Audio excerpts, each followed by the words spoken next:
Cruzeiro vence o Bahia de virada e o Fluminense acha um gol nos acréscimos para com isso arrancar um empate contra o Vitória. Nesse vídeo aqui vou fazer um resumo de tudo que teve de mais importante no futebol brasileiro nesse sábado, dia 9 de maio. Beleza? Vamos começar pela Série A e a partir daí a gente vai passando por Série B, Série C e todos os principais jogos que tiveram no Brasil neste sábado. Beleza? Só antes de tudo eu já queria destacar duas coisas. Além do 21 Futebol Clube, eu tenho o R42 Futebol, onde eu trago um resumo assim como esse, só que olhando para o futebol internacional. Beleza? E eu já queria pedir também para você se inscrever e ativar o sininho, porque eu vou trazer a análise mais direta de Bahia e Cruzeiro, um vídeo de 2, 3 minutinhos, passando bem o que mais aprofundado dentro deste principal jogo, na minha visão, do dia no futebol brasileiro. Beleza? Vamos começar então por Curitiba e Inter. Empate em 2-2 no Couto Pereira. Vale destacar o fato do Curitiba ser um excelente visitante, mas dentro de casa decepcionar. Essa aqui é a real. Se o Curitiba tivesse o mesmo desempenho dentro de casa em relação ao que tem como visitante, o Curitiba estaria ainda melhor colocado neste Brasileirão. Curitiba está muito bem, muito acima das expectativas, das minhas expectativas pelo menos. Muito pelo que vem fazendo como visitante, mas dentro de casa vem deixando a desejar. Dentro do jogo chegou a estar vencendo em dois momentos, mas tomou um gol já aos 51 da segunda etapa, basicamente no finzinho da partida. O Félix Torres faz o gol e ali o Inter arranca esse empatezinho. Fecha assim esse empate em 2-2. Em Fluminense e Vitória também, empate em 2-2, um jogo em que o Fluminense abriu o placar com o John Kennedy, que vive um momento bom. Acabou de fazer o gol que salvou o Fluminense na Libertadores contra o Rivadavia, né? No empate 1-1, nos acréscimos também. E aí dessa vez o John Kennedy fez gol, deu assistência na reta final também. Um jogo em que o Fluminense saiu vencendo, tomou a virada. Vale destacar o René, que fez o segundo gol do Vitória. Tá numa fase espetacular, ele que veio da Portuguesa. Rodada passada brilhou contra o Curitiba, onde o Vitória goleou o Curitiba, inclusive. E tá jogando muito bem. E aí o Serna, já nos acréscimos da partida, depois de um grande passe do John Kennedy, faz um golaço encobrindo o Lucas Arcanjo. Um golaço do Serna para salvar o Fluminense e assim ficar ao menos com um empate. Mesmo assim, é um resultado muito ruim. Eu diria que é o pior momento do Fluminense no comando do Zubeldia. E quem diria? Há 2 meses atrás era um Fluminense que era dito que era o time que praticava o melhor futebol do Brasil. E de fato vinha praticando um futebol muito vistoso, vinha muito bem.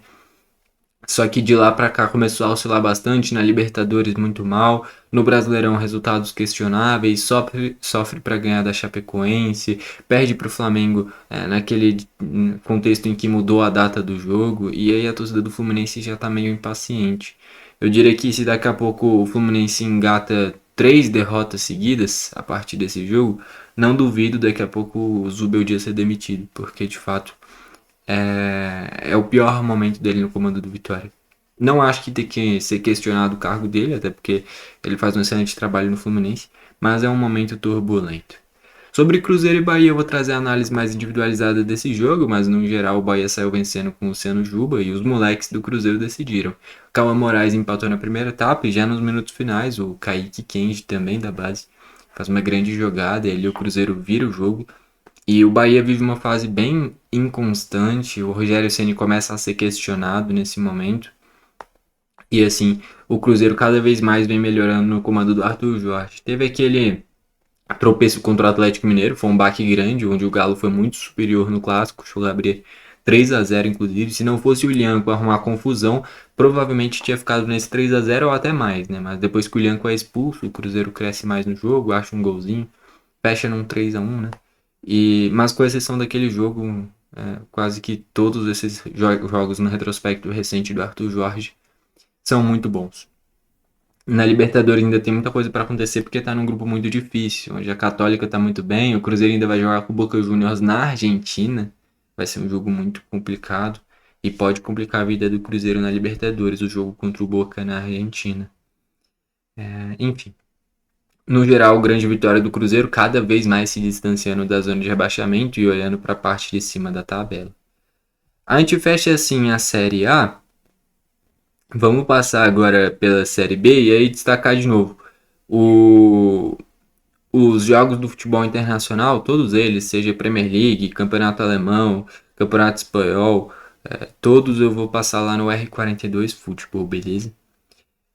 Indo agora para a Série B, a gente começa com a vitória do Goiás no clássico contra o Vila Nova. O Goiás que teve o Ramon Menezes expulso e depois o Anselmo Ramon decidiu, fez o gol já com 35 da segunda etapa. Com isso o Goiás vence o clássico.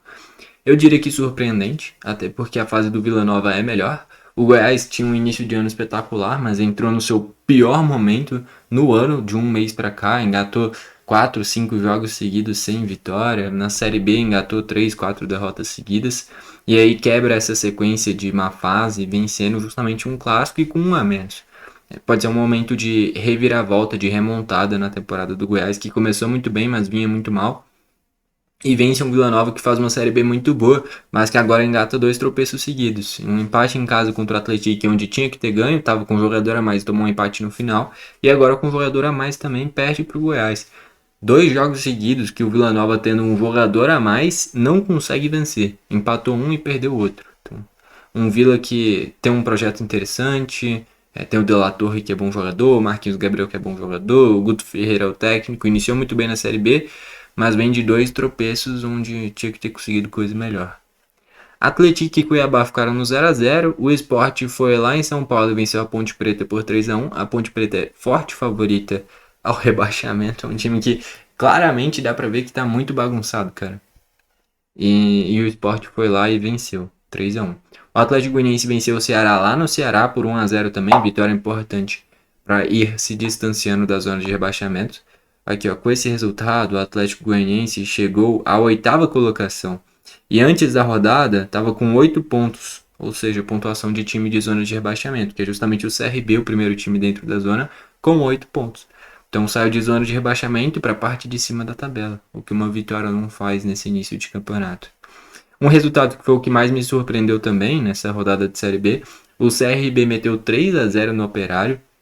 O Operário, que é um time muito organizado, acabou de meter 3-0 no Londrina. E o CRB chega agora à sua segunda vitória no campeonato. Já tinha vencido o América Mineiro na rodada passada e agora vence o Operário também. Então, 2 vitórias seguidas para darem um alívio para o CRB e começar a olhar para a parte de fora da zona de rebaixamento. Vitória muito importante para o CRB, ainda mais da forma como venceu, avassalador. E para fechar, teve Juventude 0-0 com o Criciúma. Jogo de 2 equipes que têm forte potencial a subirem para a Série A e acabaram se anulando e ficando nesse 0-0.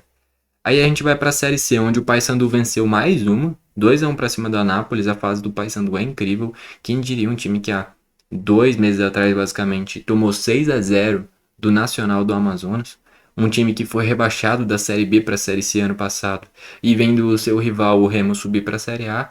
Mas vive uma fase muito boa, vem de resultados muito bons, viradas incríveis, como já foi contra o Botafogo da Paraíba e contra o Águia de Marabá.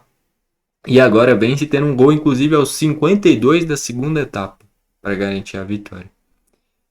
Enfim, é um momento muito bom do Paysandu. Itabaiana e Floresta 0-0 e o Maranhão venceu o Botafogo da Paraíba por 3-1. Quem diria o Botafogo da Paraíba, que tem o Henrique Dourado, tem o Nenê, o Lisca era o técnico, mas foi demitido recentemente. Era um time com muita expectativa, mas vem de resultados em sequência bem ruins, né? E aí agora, deixa eu pegar aqui pra gente ver a Série D. Série D que também tiveram alguns jogos. Deixa eu colocar aqui na Série D pra gente dar uma olhada. Aqui na Série D, que aqui não estava aparecendo na sequência para mim. Então, os jogos de ontem da Série D, tem muitos, tá? Muitos. Deixa eu pegar aqui. Blumenau e São Joséense ficaram no 0-0. Marcílio Dias meteu 4-1 no Brasil de Pelotas. Nesse meio de semana, teve a Recopa Gaúcha entre Brasil de Pelotas e Inter. O Inter venceu. Confesso que eu fui descobrir esse jogo só depois dele, quando eu já tinha o placar, cara. Um jogo que pouquíssima mídia em cima dele, né? E o Inter ganhou a Recopa e aqui o Brasil foi atropelado pelo Marcílio Dias. O Brasil de Pelotas não é mais o mesmo que era anos atrás, onde chegou a disputar a Série B, quase subiu para a Série A em determinados momentos. E hoje está na Série D e tomando 4-1 do Marcílio Dias. São José venceu de 1-0 o Azures. Maracanã e Sampaio Corrêa ficaram no 1-1. Meio de semana o Sampaio tinha perdido para o Motoclube no Clássico do Maranhão, né? O IAP, que é do Maranhão, perdeu por 2-1 pro Parnaíba. Iape, que é o atual campeão do Maranhão, por sinal. Madureira venceu a Portuguesa de São Paulo por 1-0. Pouso Alegre 3-0 no América do Rio de Janeiro. O Porto da Bahia perdeu por 2-1 para o Real Noroeste. Betim e Craque, o Craque que é do Goiás, ficaram no 0-0. Uberlândia, que é um dos, eu já comentei aqui no canal, um dos fortes favoritos a ganhar a Série D, depois do investimento do Uber neles. Assim, muito interessante o patrocínio do Uber no Uberlândia, justamente pelo nome que teve esse patrocínio, né? Uberlândia 2-1, venceu mais uma. Ó, Uberlândia, deixa eu ver aqui como é que tá no seu grupo, cara. O gol da vitória, inclusive, foi do Tomás Bastos, que já chegou a jogar no Botafogo. O Uberlândia, em 6 jogos, tem 15 pontos. 5 vitórias, apenas uma derrota, disparado o líder. Eu sinceramente acho que o Uberlândia tem grandes chances de aprontar nessa Série D e é um dos grandes favoritos ao título, na minha visão. É porque são muitos times, é uma caminhada muito longa na Série D, né? Então é difícil, de fato muito difícil de ganhar esse tipo de competição. Você tem que ser muito regular, principalmente na fase mata-mata. Mas o Uberlândia eu acho que tem total potencial para ter acesso para a Série C. O Tirol venceu o Altos do Piauí por 1-0. Operário de Varginha venceu o Ceilândia fora de casa por 1-0. Capital venceu o Misto por 1-0. Capital que é daqui de Brasília. União Rondonópolis e Goiatuba 0-0. Aparecidense venceu o Brasiliense por 2-1. Luverdense perdeu por 2-1 para o Gama. O Gama que no meio de semana foi eliminado na Copa Verde, agora volta à boa fase, vence o Luverdense. O Luverdense também é outro time que há pouco tempo atrás era de Série B e Série C, principalmente Série B por um bom tempo, e hoje está afundado na Série D, né?